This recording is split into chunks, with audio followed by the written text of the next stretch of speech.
Right, the record reflect we are back in session. Parties and counsel are present, our jurors are not yet present. Counsel indicated you wanted to address something before resuming. Yes, Your Honor. As we discussed yesterday when I informed the court that Mr. Imes said that we did not give over discovery when we were talking about items 10, A, B, C, and D, and we demanded that the jury be admonished and that an apology be made to the jury. On 6449 of the transcript, which was provided by the court this morning, it does show that that was actually when the accusation was made that we did not provide discovery when it actually was provided. So we would ask that Mr. Imes, at this point, when the jury comes in, will the court inform them that an accusation was made that discovery was not provided, and that actually was, and then we would like Mr. Imes to apologize to the jury and to the defense for making such an accusation when it's not true. I will so advise the jury. That was it. Okay. We can go ahead and bring our jurors in.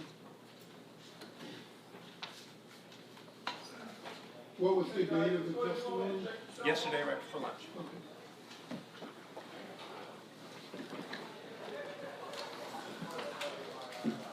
That's not what it says.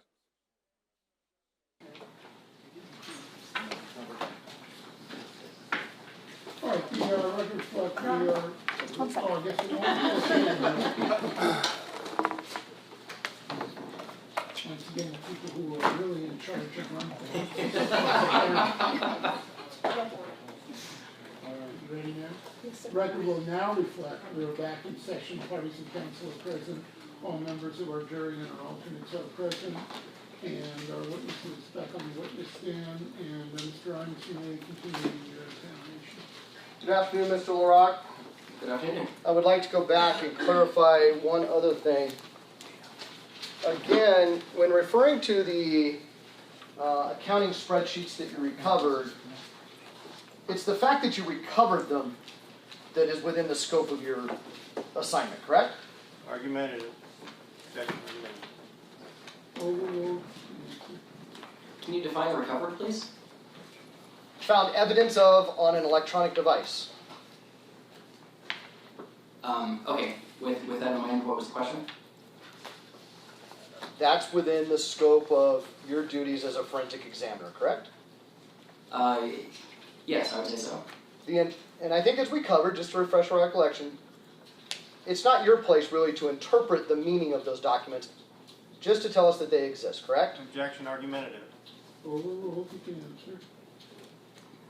My job definitely entails more than just simply showing the existence of documents. As we discussed before, I find multiple sources of evidence, try to find the connections between them to show the significance. Oh, okay. So I'm going to show you Exhibit 419. Were you ever shown this by the defense counsel or see it in the discovery?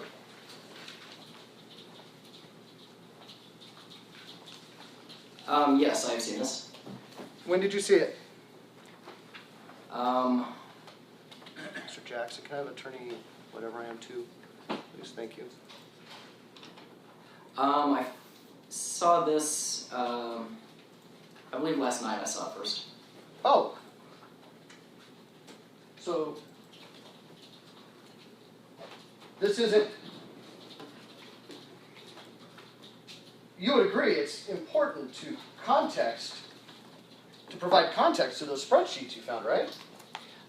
Yes, absolutely. This email from Joseph to Chase Merritt seems to have information that's that adds meaning and gives context to the information on the spreadsheet. But in your forensic examination of the computers, you missed this one? No, I did not miss it. This email is not on the computer. This email, this is going to be in, as far as Joseph's material, Joseph's items, this would be in Joseph's yahoo.com email account, which is stored in the internet. That particular source of email was not stored, certainly not for this time period, on the computer. But as an investigator, to be thorough and complete, to provide full context, this would have been helpful, right? This is good information. Well, go ahead, you please. This is good information. I looked for, part of my examination was spending a very significant amount of time attempting to find all email, especially from this period of time. But I was not aware of the existence of this until recently. As I said, it was not on the computer. You took efforts you went to great lengths to compare the QuickBook activities to Joseph McStay's phone records, correct?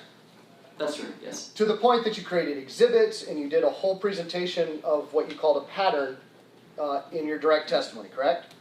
I identified the patterns that I saw, yes. And in that analysis, to be thorough and complete, did you review the phone records of Dan Kavanaugh? The phone records of Dan Kavanaugh,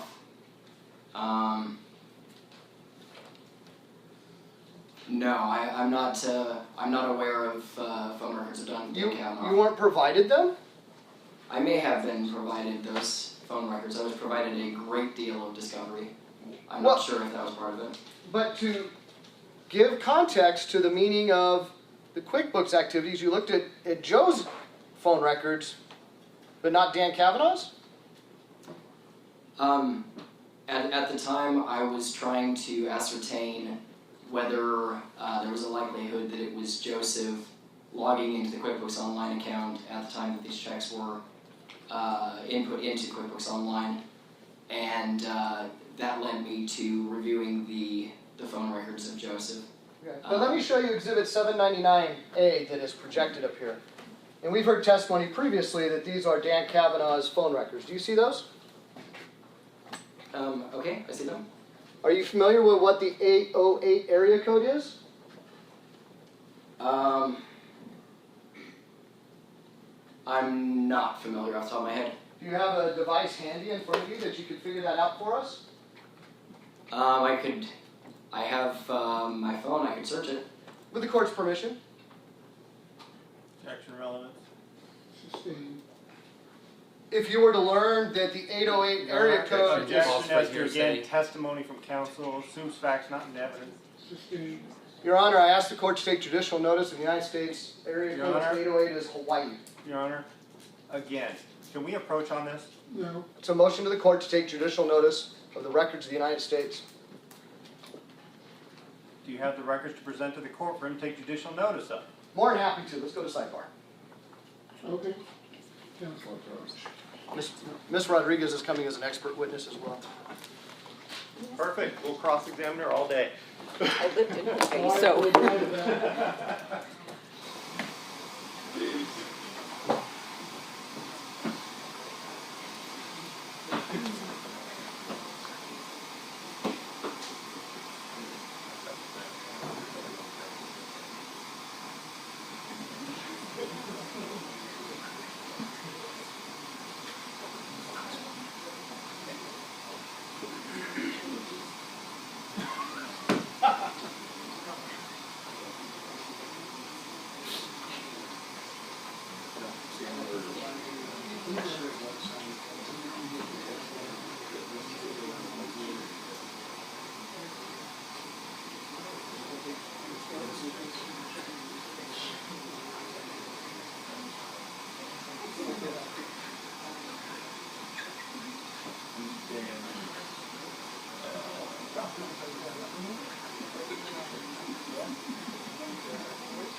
So I learned how to do this.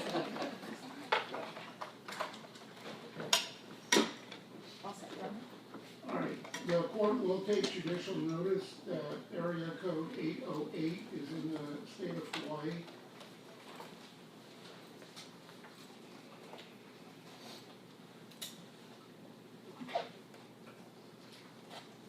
So, Mr. LaRock, now that you know that 808 is in the state of Hawaii, do you believe reviewing Mr. Kavanaugh's phone records for the dates spanning from the beginning of January to the middle of February would have been important to provide context to the other evidence you were finding? I definitely think that it's applicable evidence. Did you review the defendant's bank records for the important dates that you've highlighted for the jury, February 1st, 2nd, 4th, 5th, and 8th? Did I review, I'm sorry, whose bank records? The defendant's. Meredith's bank records. No, I did not review bank records. Did you not think it was important, since those checks were made out to lowercase Charles Merritt, to find out where those checks were negotiated? I'm sorry, I don't know what negotiated means in this case. Cashed, deposited, tendered at a bank? For the context of what I was doing, I was mainly concerned with the authoring of the checks. I did simply discuss with defense counsel whether or not the checks were cashed or deposited, and that was part of the start of my work. But you did not review those documents, and you did not include that in your presentation of evidence or exhibits? Correct. For the points that I was making in this part of my examination for the exhibits, I didn't think that that was a salient part of it.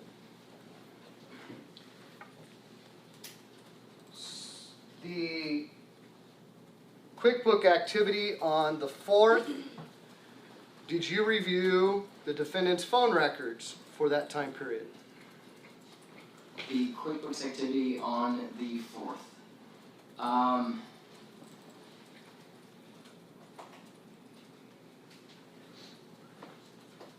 I believe I have. I believe it's been sometime specifically for the 4th. I don't recall the exact review that I did. So tell us, where was the defendant? Objection, speculation. Sustained. You reviewed the records, and I'm going to put, I believe this is 439 again on the screen.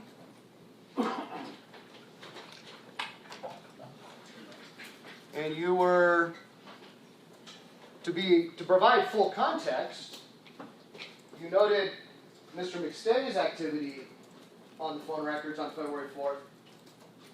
Looking at the defendants, do you think that would provide further context as to that activity? Your Honor, I object as to foundation, as he's not a cell phone tower expert. Overruled, you can answer the question. Give me just one moment, please.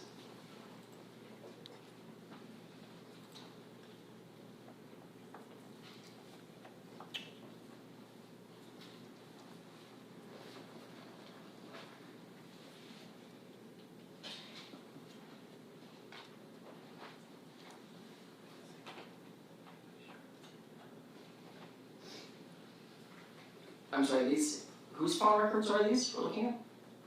You said you reviewed them. They're the defendants, aren't they?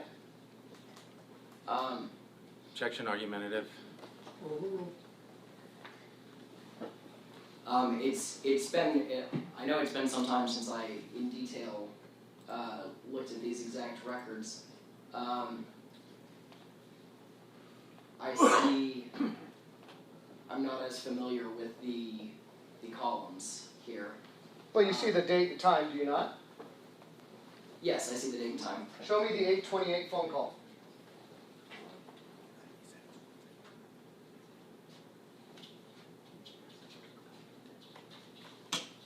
On these records, I'm not sure how these records are kept exactly. I don't see an entry for the 828 phone call. Did defense counsel provide you the testimony of numerous witnesses about the explanations about why that call entry would be missing from the defendant's phone records? I don't believe that information was provided to me. And I object, Your Honor, that misstates the testimony. There's no clear explanation. There's contradictory explanation. The objection to the rule. Did you ask for an explanation? I did not. I was not aware that there was not an incoming call on these logs. I mean, I'm not familiar enough with the logs or how they're kept to know as the reasons as to why that would be. But to be thorough and complete, you Objection argumentative. Sustained as cumulative.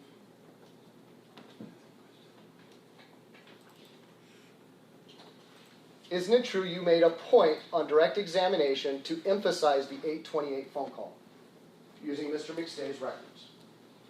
Yes, that's true. Do you know how those are kept and maintained? I don't have the details of how those are kept and maintained, but I see that there's an entry on those for the 828 phone call.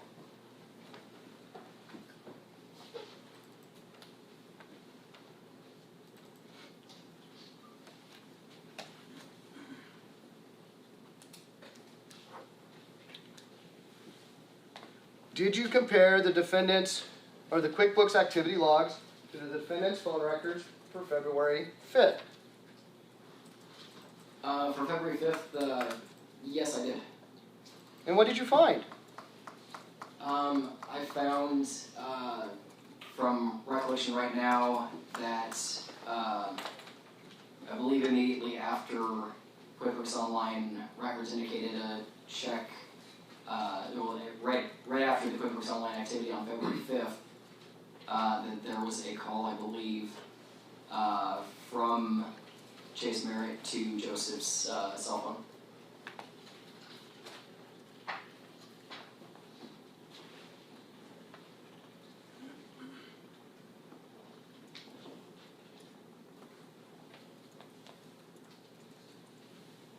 Did it tell you where the defendant was at the time?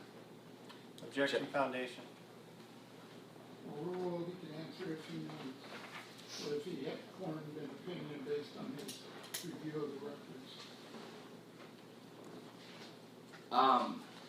I'm not familiar enough with how these records are to know if that tells me a location.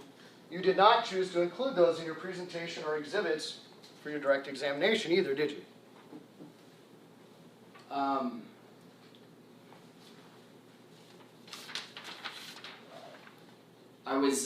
I mean, it's not that I did not choose to. I was not aware of this at the time.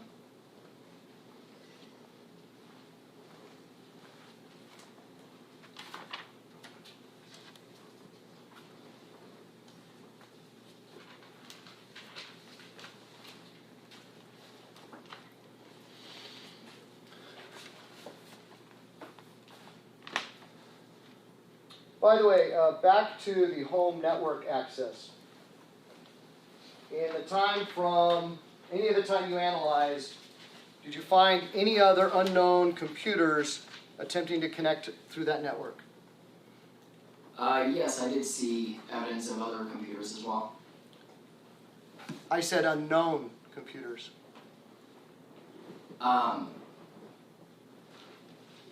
Unknown in what sense? Unknown to me, as in I also did not have them in evidence?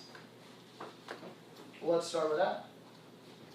I did find other entries for computers that also were not given to me in evidence. But not on February 1st.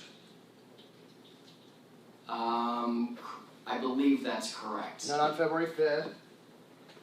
I don't have the timestamps of those records. They did not, for lack of a better term, they didn't jump out at me at the time. Not on February So, 2nd. To finish my answer, so I believe that they were not during this time period.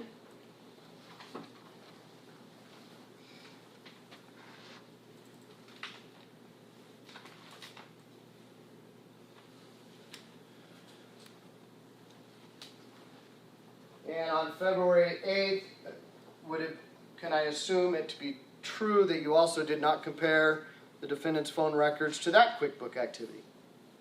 I did not compare the phone records to that QuickBooks activity. That's correct.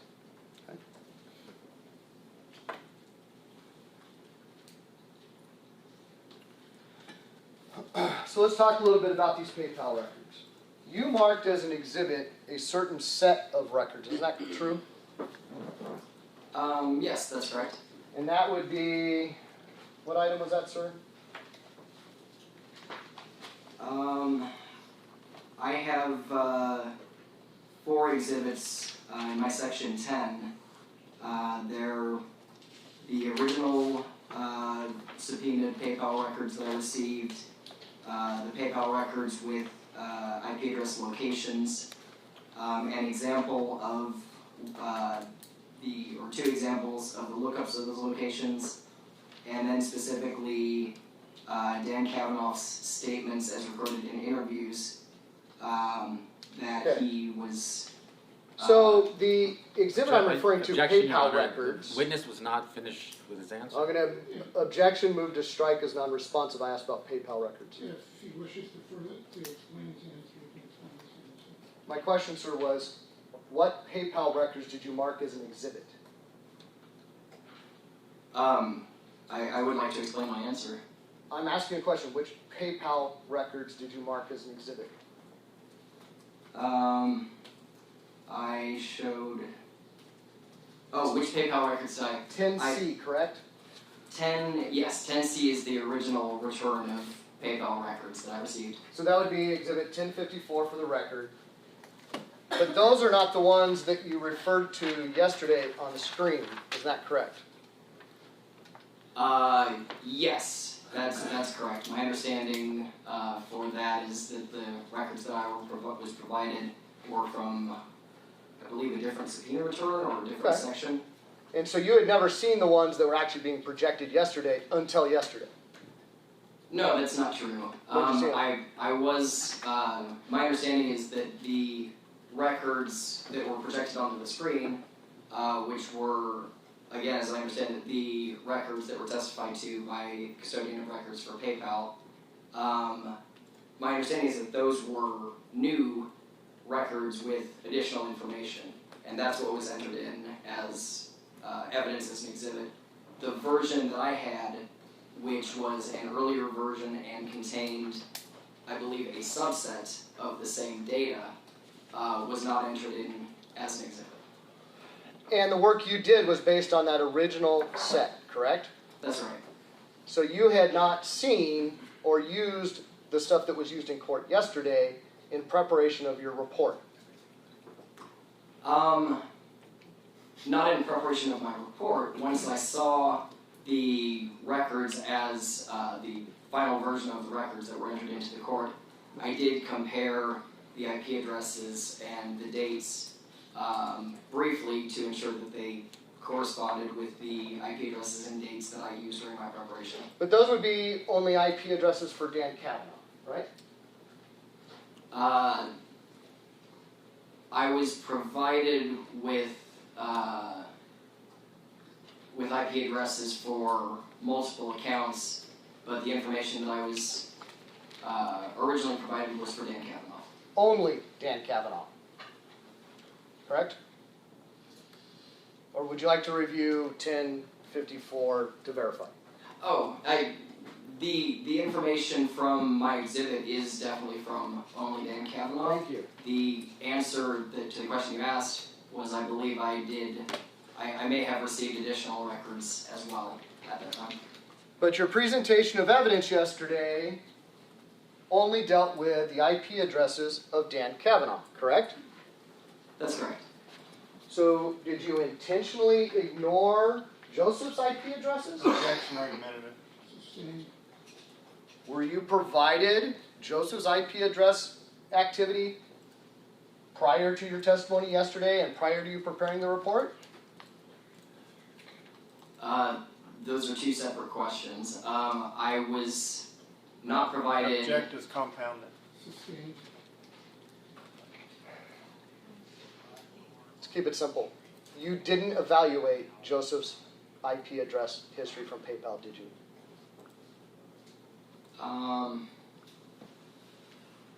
To some degree I did. There was a small portion of my examination that did deal with Joseph's IP addresses. But we didn't get those until this weekend, and you didn't see them until yesterday. How were you able to do that? Objection argumentative, assumes facts not in evidence. Objection sustained, it's argumentative, and assumed facts not known. But again, these PayPal records were not found on any particular device that you forensically examined, did you? Were they? Correct. That's the same thing that we discussed before. These are records maintained by a company, just as the QuickBooks Online records, just as the cell phone records. These are not records that would be on a device. They have to be obtained from another party. But to be thorough and complete, you would want to look at as much information as possible. Would that be fair to say? Objection argumentative. Sustained as cumulative. Did you look at any of the transaction history in those PayPal records? Which PayPal records are we talking about right now? Well, let's start with Mr. Kavanaugh's.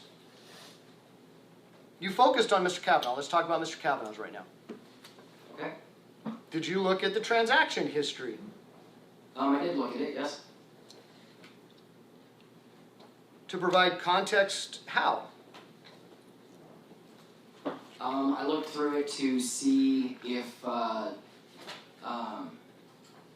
looked through it briefly to see if there was information that applied to the question at the time. At the time, I was specifically focusing on the IP addresses, though. What was the question you were asked? I was asked a question by defense counsel as to whether the IP addresses indicated location for the PayPal records of Dan Kavanaugh. But informative of that full context would be any transaction histories as well, correct? I believe there is information that's informative there. But you didn't present that in your direct testimony, did you? Objection relevance. Overruled. That's true, although some significance that may be assigned to that I was not aware of until after I was finished preparing my exhibits, preparing for my testimony.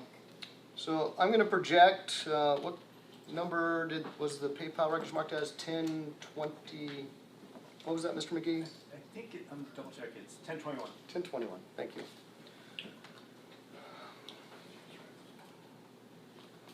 So did you specifically examine all of these transactions from January 6th all the way through February 17th? And just so the record's clear, the highlight on that exhibit is the work of counsel, not part of the exhibit. That's correct, because it was submitted as an unprotected document. Okay. Do you see those highlighted ones? Yes, I do. And I'm going to scroll to the right. We'll work in back order again. Do you see where a lot of these transactions occur at?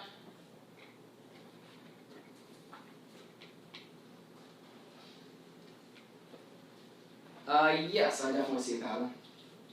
That pattern would be Hawaii, right? That's the most prominent there, yes. But you did not include any of that in your direct testimony or your exhibits to provide full context as to the goings-on. That's correct. At the time of preparing, I was not aware of this pattern.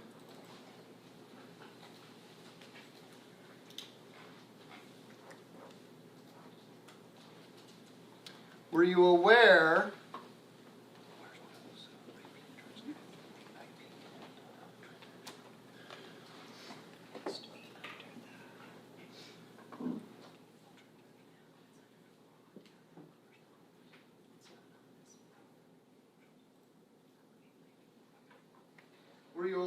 that a lot of those or some of those transactions, I won't say a lot, actually capture IP addresses as well? Objection, misstates testimony. Sustained. Let me rephrase that while Ms. Rodriguez is finding the document. Were you made aware that the records contain certain transactions capturing an IP address? Objection misstates the testimony. I'm asking about the records, Your Honor. The objection sustained is phrased, you can ask him if he was aware of any records that did show the IP addresses for those transactions. Were you aware of any records, as the judge just said, that captured an IP address at a transaction? I believe just to make sure I am answering correctly, I believe by transaction you mean an exchange of money using PayPal. The IP addresses that I saw in the report were the ones that I used from, I think, from the other log. I don't recall there being IP addresses associated directly with transactions. We'll get those for you in just a second. We'll move on while Ms. Rodriguez is helping me out. As you've stated numerous times in your direct testimony, and correct me if I'm wrong, part of your goal was to explain the circumstances and goings-on around the McStays at the time of their disappearance or murder. Is that correct? That's correct. However, when you looked at the PayPal records, you only focused on Dan Kavanaugh, correct? For this particular purpose, yes, that's correct. Well, no, that's actually not completely correct. I did briefly review Joseph's PayPal records as well. But your entire direct testimony and exhibit focused solely on Dan Kavanaugh, correct? That's right. And is that because you were directed to do so? Objection relevant. Sustained. Do you believe it to be objective to not truly analyze Mr. McStay's PayPal transactions in the same way as you did Mr. Kavanaugh's? Objection. Argumentative. And cumulative. Sustained is assuming facts, not evidence.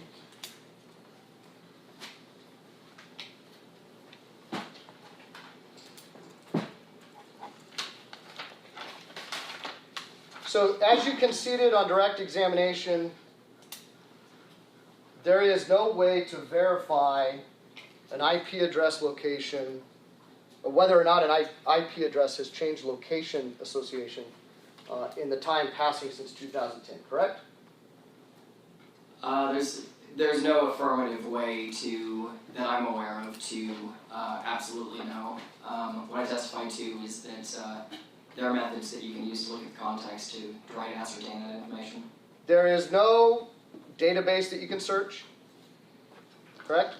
That I'm aware of, there is no such database. And IP addresses, I believe, as you testified to on direct, are kind of given out in bunches to internet service providers, correct?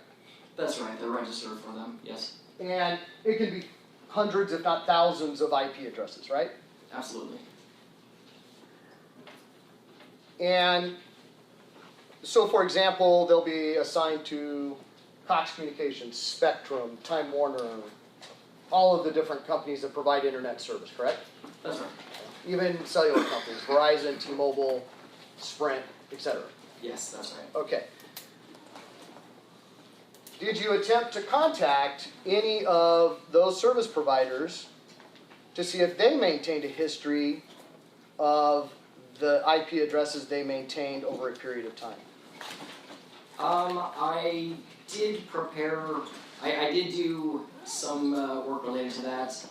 I did prepare subpoena language that could be sent out specifically to the internet service providers. I provided this information to defense counsel, but I also provided them with the context of knowing from my past experience in working with this that internet service providers almost certainly do not keep records going back that far in history. From my experience, they usually only keep this history for maybe a few months. corresponds to, if you're lucky, maybe a few years, but not going back to 2010. But So- still, I provided this. As a generality, and I will concede at this point it's a generality because we'll get a little more specific in a moment, you would have to agree that checking the location associated with an IP address in 2019 is only somewhat informative to what it may have been in 2010, correct? It's not as sure as if I had a database, absolutely. But I think given the context and what we see in the case, I think that actually the information was very informative. And the problem that you have is you gave an example about your uncle living in Vegas yesterday, recall that? Yes, I was coming up with that on the fly, but yes. Okay. Well, would you agree that the predicate fact for that hypothetical was the fact that you had personal knowledge of where your uncle lived at the time? That my uncle lived in Las Vegas at the time. True. Yes. Sure. And so when you, in this case, though, you may not know that information of that predicate fact to be able to draw the same conclusions, correct? Actually, I think I can disagree. I was basing that on the knowledge that, since we were talking about Dan Kavanaugh, that Dan Kavanaugh absolutely had residence in the San Diego area. There's a question as to travel to Hawaii, when the travel was to Hawaii, when the travel back to Hawaii was, which this evidence shows something about. But the main predicate there that you're speaking about, we did absolutely know that Dan Kavanaugh resided around the San Diego area. And all of the records that we saw, or nearly all of the records that we saw, showed record of the San Diego or Southern California area. Well, we'll get to that. Were you made aware of the defendant's statement on February 17th to San Diego investigators that he knew Dan Kavanaugh was flying back from Hawaii that same day? Who made that statement? I'm sorry? The defendant. I was not aware of the defendant's statement of that. Well, you want full context and understanding. Wouldn't that have been important for your analysis of this subject matter? I certainly would have taken that into consideration had I known it. Were you also made aware of, for full context and understanding, Mr. Kavanaugh's attempts to contact the San Diego County Sheriff's Department to have a welfare check done on Mr. McStay? I believe I believe I read or was informed of that in one way or the other.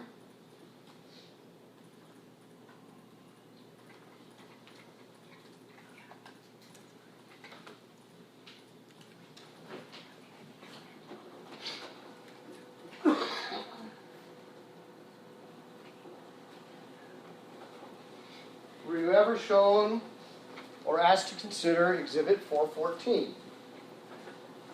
And while I'm up here, did I leave any other exhibit quickly? Not this way.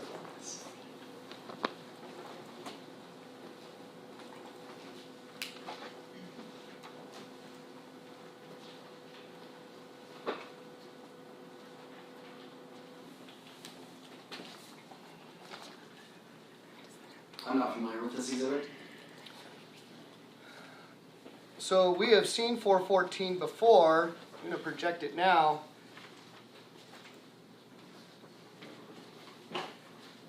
From February 10th, 2010, where on the second page it lists the caller for the welfare check. Sorry, third page. It's Dan Kavanaugh from Hawaii, right? Objection, that misstates the testimony. That's the document you're on. Well, you can ask him if he was aware of that particular document, regardless of what it does or doesn't show.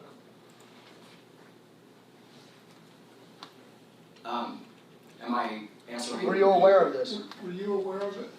Had you reviewed that particular document? No, I am not. Okay. Would it have been informative to your analysis to to have seen this?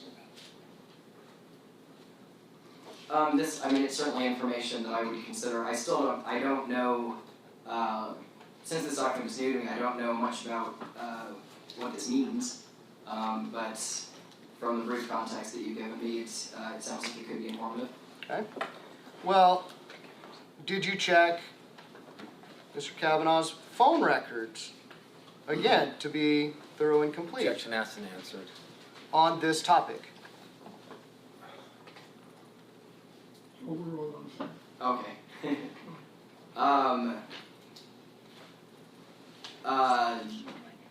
Let's see. No, I did not check his phone records on this topic.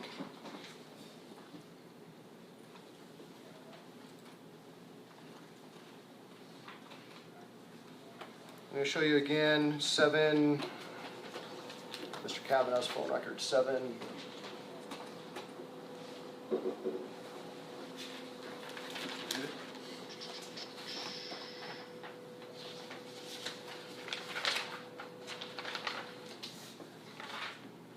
$7.99.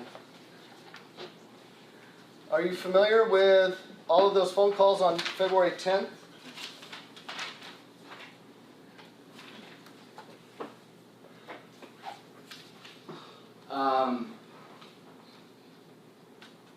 I'm not familiar with this.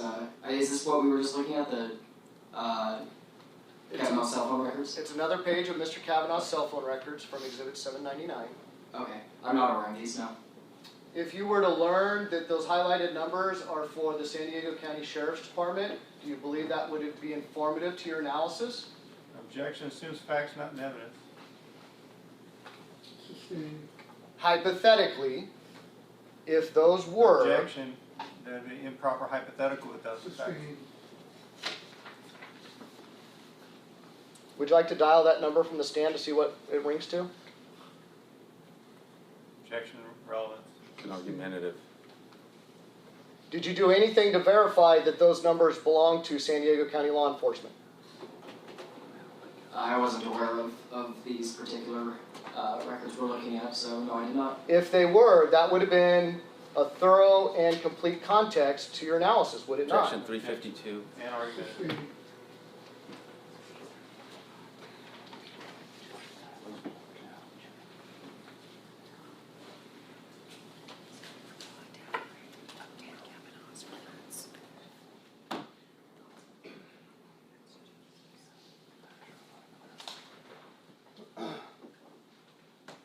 So, in talking about these IP addresses, that was not something you included in your report, is it? The IP address analysis. No, that was not in my report. Well, it was not something you did from the forensic examination of a device, correct? Let's see. Yeah, that is correct. But it was something you were asked to do as part of your testimony by the defense, correct? It was a question that the defense counsel asked assistance with to answer. So I did that work, yes. So did you intentionally omit it from your report or negligently omit it from your Objection, report? argumentative. Sustained. Why did you omit it from your report? My report was largely drafted before that work was done. It was not added to the report afterward. Well, your report wasn't done until this weekend, right? That's correct. It was finalized then. When did you do this work on the IP addresses? The work on the IP addresses, I believe that was probably maybe about 2 weeks ago. And it didn't make the final draft of your report on Sunday. Objection, argumentative. Overruled. That's correct. My report was largely finished before that, and I did not add it in at the end. So, you used a particular methodology to attempt to explain the importance of those IP addresses only for Dan Kavanaugh, correct? To determine the importance of them? I'm sorry, I don't understand the question. Significance of them? Meaning of them? I ran location history for the IP addresses. For Dan Kavanaugh only. Correct. And that methodology used was you plugged the recorded IP address into a publicly available website 2 or 3, right? 3 different services that I've used regularly, yes. And that exercise probably took you a while since your exhibit is 12 pages. It took you a while, right? I used some help of computer to automate that to some degree.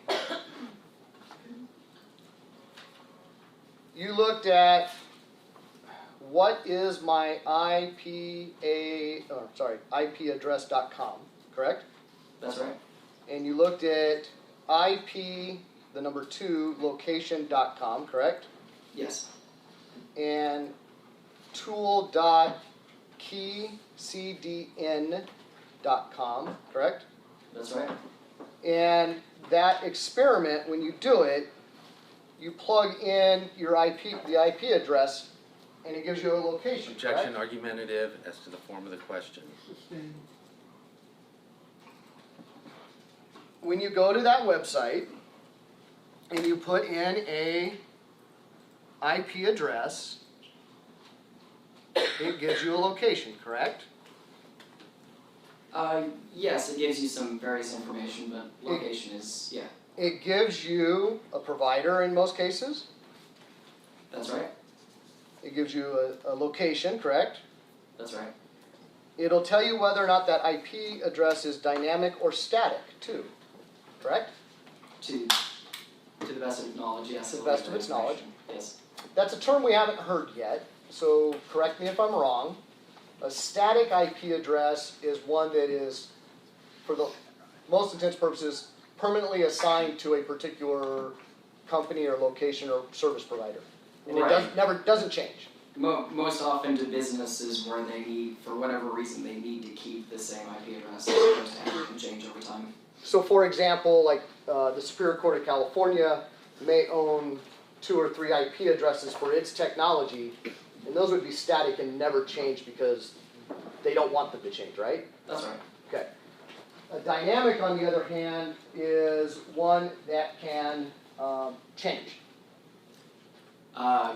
Correct. That's correct. It means that that IP address was assigned to this particular device generally for a certain period of time, not for forever. Or to a particular provider, too, correct?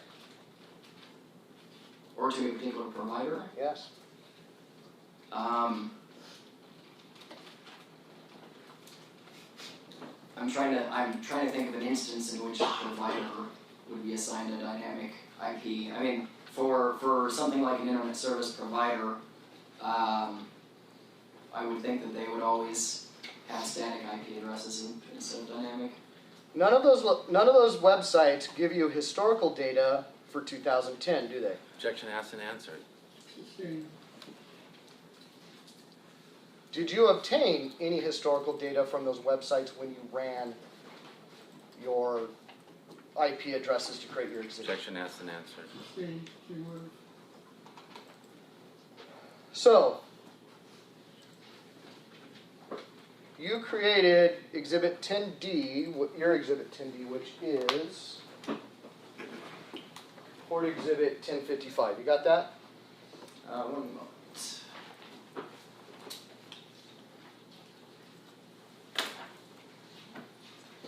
Yes.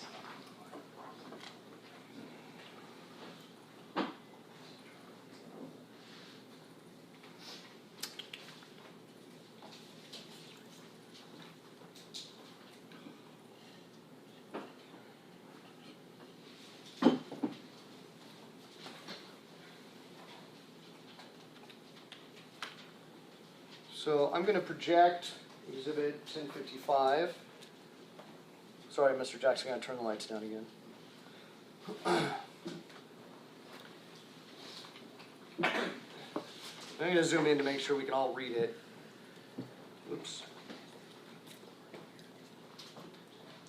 So you've listed here from left to right the time and date, the IP number, the email address, and the type of function, correct? That's correct. Those are the records from the original subpoena. That's my next question. You took those from the Dan Kavanaugh only subpoena that you marked as 10C, correct? Objection argumentative, there's no such subpoena. I took these from the records from Dan Kavanaugh's PayPal records. What you marked as 10C, your exhibit 10C. I believe that's right. The ones that the custodian of records didn't testify to. Correct. Okay. And then you added to that the results of your searches to the right, correct? That's right. And in this, you listed the 3 separate websites you used to show IP locations, correct? That's right. And in this case, just for an example, you don't always get consistent results, do you? That's right. That's expected. That's one of the largest reasons that I do run all 3. So for example, on this area right here, and I don't know, highlight, you get Davis, California, Redmond, Washington, and something you listed just as USA. That's right. A record like this one clearly shows that for whatever reason, this particular IP address, this particular provider, etc., does not have as strong or as good location information as many of the others. Well, and it's also very odd, would you agree, that in the course of about an hour, looking at, I think it's 10:29 to 11:41, a little bit over an hour, the internet connection jumps from Davis, California to San Diego. Can you scroll over? Can you scroll first to the left for a moment and then over to the right, so I can see the whole Let record? me shrink it for you if that helps. Yeah, please. How's that? Let's see. I mean, it doesn't particularly strike me as odd. It shows me that the Dan Kavanaugh PayPal account was logged into from possibly different devices, possibly just different location during that time period. Well, or is it more accurate to say that it went from Redmond, Washington to San Diego in that hour, 10 minutes? No, I think as I said before, this indicates that different IP addresses and different providers have varying degrees of specificity or of their records. For the one highlighted above, we clearly see it saying San Diego, California for each of the 3 tools. In the lower record that's highlighted, you see the Davis, California, Redmond, Washington, and then plainly USA. Were you provided, or did you discover any forensic evidence or evidence in the discovery that Mr. Kavanaugh was in Davis, California, or Redmond, Washington? No, nor would I expect that looking at these records.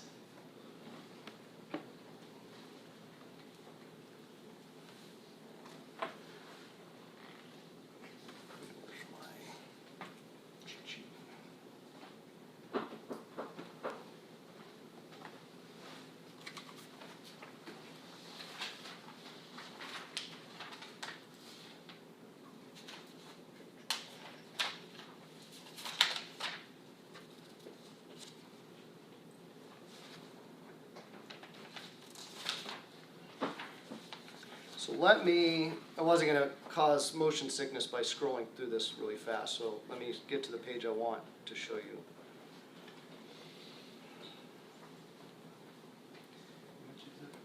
Same exhibit.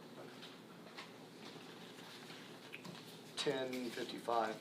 So you attempted in creating this to be as complete and accurate as possible with the information you put in there, Objection correct? Sustained.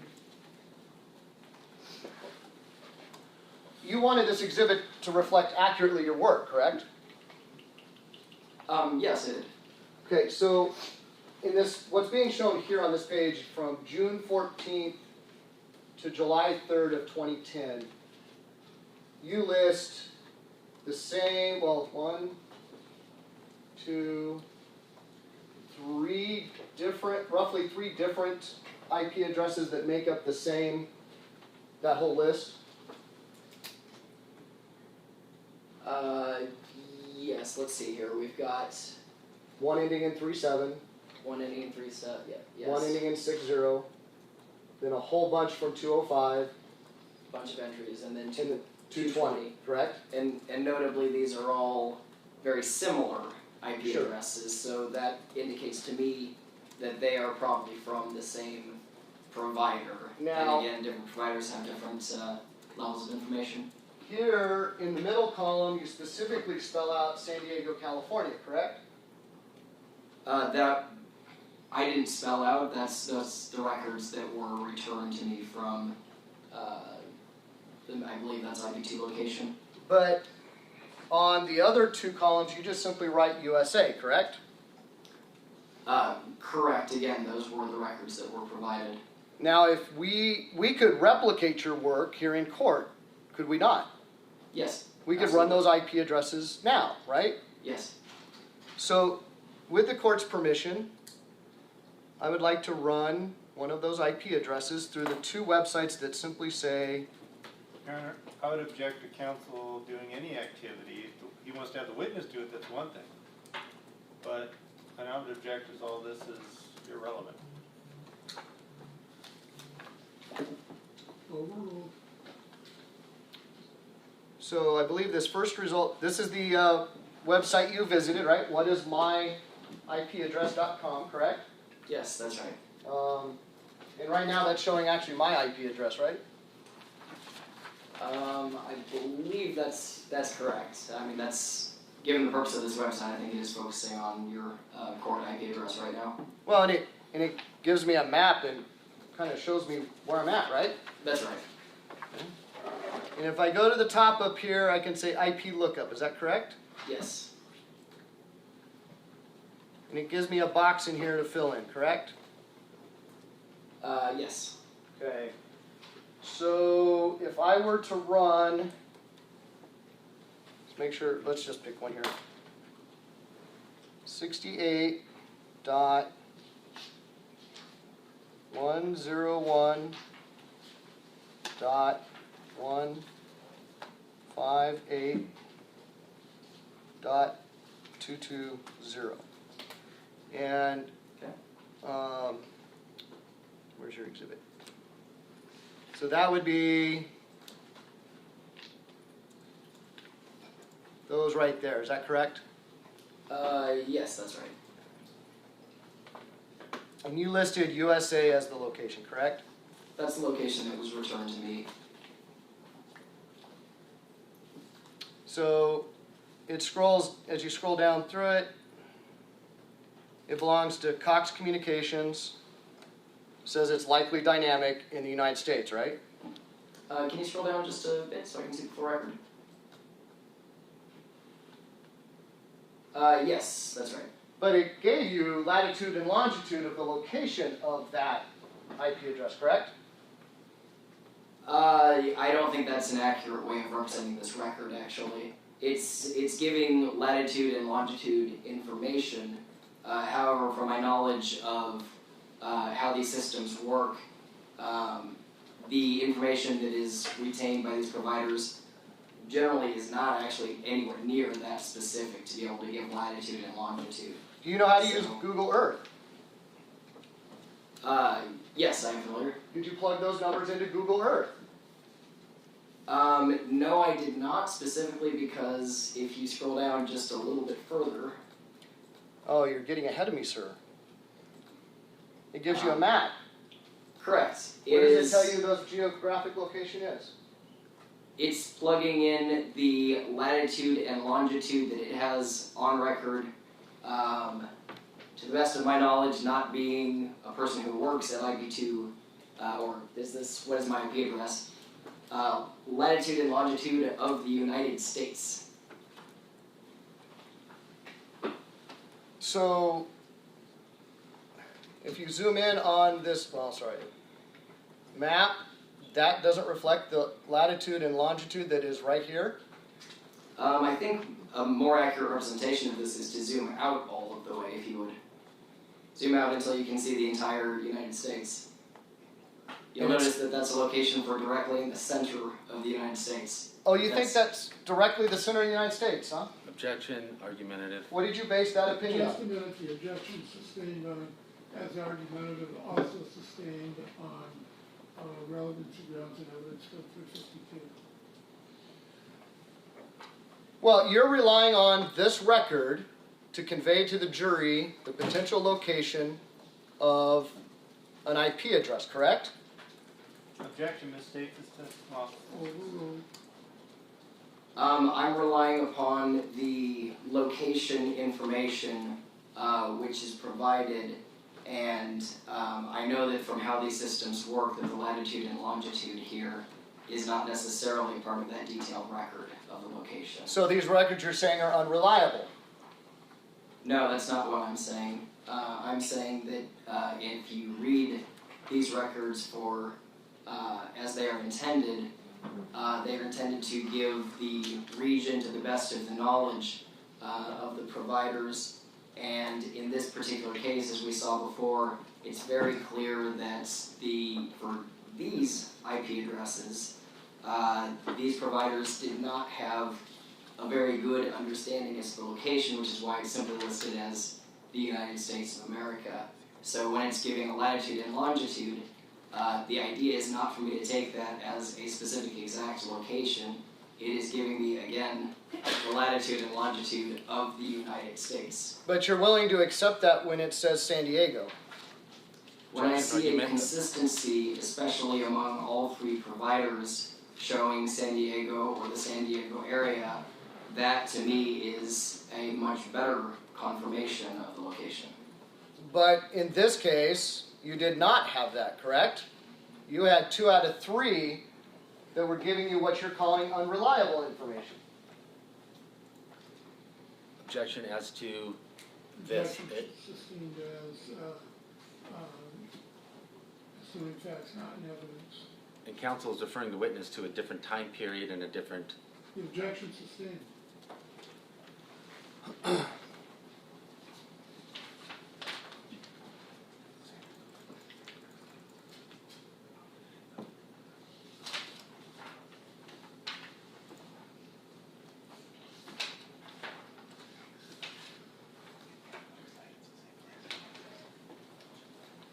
Do you know where the other website takes you to when you run that IP address?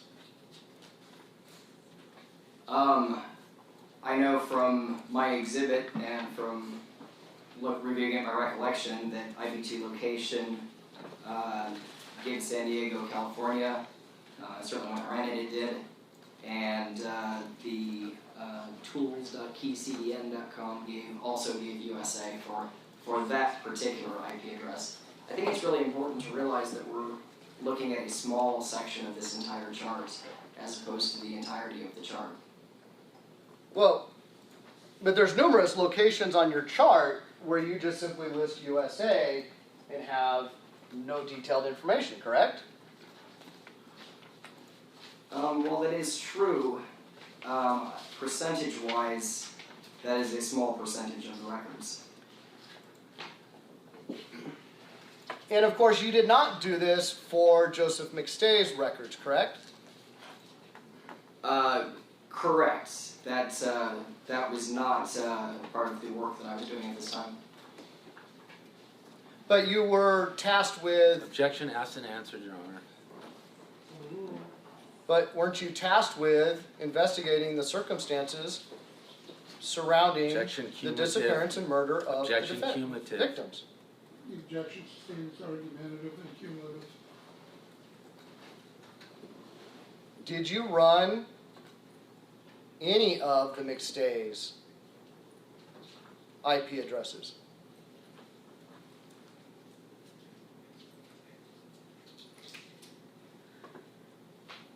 I believe throughout most of the course of this examination, I know that I definitely wanted to run, if I could find them, IP addresses that would give more information, particularly if I could find anything that would show in the evening of the 4th or after the 4th, any IP addresses that might be able to say that show the location of McStay's. I did not find any such IP addresses to run. So IP addresses that if I did look up any for the McStay's, which I very well may have, I'm not sure, they were not for specific things that proved anything to me in the case. So you didn't look at 1021, which is the activity log from PayPal for Joseph McStay?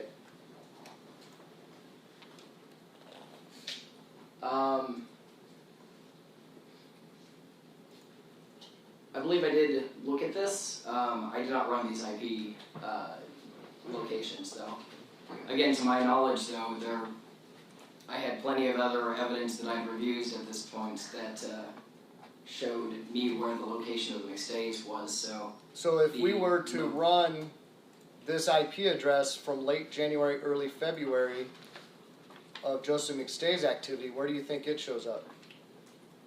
Objection, Calls for speculation. Sustained. Well, let's do that. Your Honor, I'd object to Sustained. Doesn't it also come back to Kansas? Okay, sorry, I wasn't sure if there was any. Objection, relevance. Objection sustained. So you're asking us to rely on these records. Well, strike that.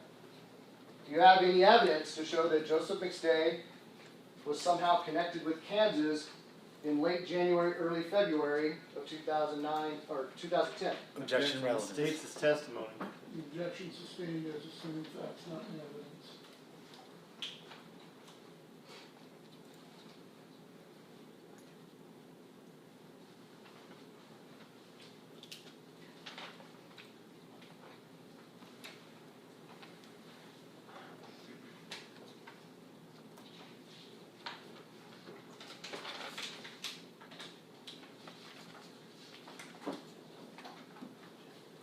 You did not investigate whether or not anyone was using a VPN, correct?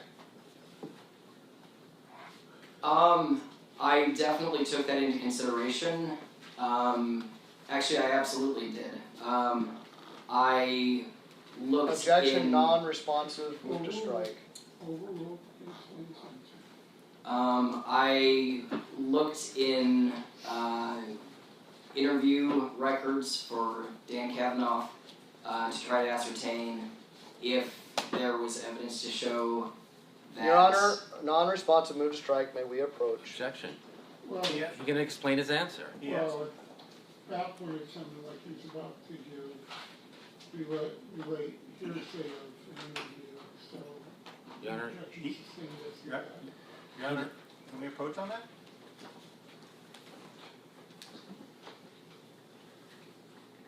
Sure, we'll go ahead and take our, afternoon recess, this time 15 minutes, keep in mind the admonition previously given to you, not to form or express any opinions about the case, not to discuss the case, we'll see everyone back in about 15 to 20 minutes. Alright, the record reflect, all jurors have left, counsel and parties are still present. The question that was asked was whether or not he did any investigation as to whether or not any of the parties, perhaps particularly Mr. Kavanaugh, were using a VPN. He can indicate whether or not he did. He can indicate generally, if the answer is yes, he did, he can indicate generally what it is that he did, whether it's reviewing interviews or reports or anything else, and he can indicate that based upon everything he did, he either does or does not have an opinion. If he does have an opinion, he can state what his opinion is, but he cannot relate the specifics of any interviews or reports that he reviewed in that regard. That is true on direct with an expert, according to 803 and 804. However, if on cross-examination, he is able to present any testimony, even inadmissible hearsay testimony, to support his conclusion if it's asked on cross. There's a very clear distinction with experts on that point. So we cannot ask him, but since it was asked on cross, he can explain the evidence he actually used, and even if it's hearsay and it's inadmissible, he still can. That is actually not true. Sanchez changed those rules, and there are several cases directly on point. One specifically applies to a prosecutor asking on cross-examination about those things, and the court found it to be error. And so the court is correct in its interpretation based on how Sanchez has changed the rules, and therefore the court is correct. Do you And have I a can case provide- site for that? Sure. I believe it was in the Sanchez motion as well. Sanchez dealt with testimony of an expert on direct, so that could. I understand. The cases were cited in our motion. My ruling is that, again, he can relate whether or not he did an investigation on that subject. He can relate what it is that he did, and he can then relate based on what it is he did. If he has an opinion, he can state what his opinion is. But he cannot state the details of what was in those various things that he investigated if they're not in evidence. Okay? We'll see you back in. Can I ask for a point of clarification as to an evidentiary ruling the court made? The line of questioning regarding the location of Joseph McStay based on an IP, the court sustained the objection based on relevance. Well, there's a difference between, in his report, he has used this particular site to check this particular IP address. Okay, let's see what it brings up. That's fine, that's going to what he did. But then to now say, well, let's use this site to check on McStay's IP address, there's no evidence of that. So if we did that as a demonstration here in the court, that would be producing new evidence. There is evidence of that. It's the same website he used to look up the IPs, and we have the records and evidence. But there's no one has testified as to any locations for any of the McStay IP addresses. Okay, so the location of the victim wouldn't be relevant then? And that's what I'm saying, well, we're not gonna produce, we're producing evidence about Dan Kavanaugh and his location and trying to presume that that's where he was. But when we try to show that there's a discrepancy with where the victim is, we can't do that. well, we're not going to produce new evidence to say that, well, here's a record that shows Joseph McStay using a computer with a particular IP address, and now, as a demonstration in court, we're gonna produce evidence to show what a particular site is showing that location to be. If you wanna call an expert in to testify about that, that's fine. But this is the He same is, yeah. site he relied on. And he is the expert. But he has said that the IP address listed on that site is not reliable, but the place that it location that it says is. And he All says right, when they, we're not gonna do Right. a demonstration in court that's going to produce new additional evidence not previously, part of the record. If you wanna call an expert to testify that according to these sites, it shows Joseph McStay's location based on the IP address at various times to be in various locations, and there's other evidence to indicate he wasn't in those locations, that's fine.